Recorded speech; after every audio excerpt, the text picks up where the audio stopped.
Israel's war on Gaza is creating a generation of traumatized amputees. Thousands of children across the Strip have lost one or more limbs since the onslaught began. Sham is one of them. Sham was standing near the door and a piece of shrapnel hit her hand. I ran outside and found her hand hanging by a thread. It took her hours to be seen by a doctor, as not a single hospital in Gaza is fully functioning. Despite the horror of her experience, Sham was one of the luckier ones. Her amputation was performed with anesthetic.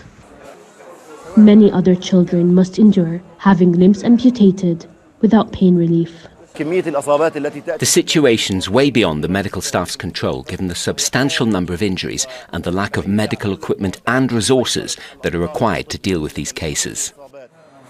Without access to proper medical treatment, child amputees are unable to heal, physically or mentally. Amani's son used to be a quiet, calm child, but his mother says he's now angry and stubborn as he struggles to accept his new reality. He always asks me, will my hand grow back or not? And I do not know what to tell him. He thinks his hand will grow back. He does not know, and I do not know what to tell him. He keeps asking me, how am I supposed to play football? How am I supposed to hold the ball? This little boy may never take his first step. Isam Aqil's father says he needs a bone graft and needs to urgently travel abroad for treatment.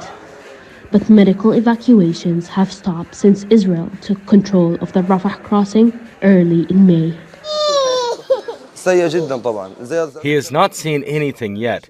He is constantly suffering and screaming in pain. What has he seen of this world? His condition is terrible.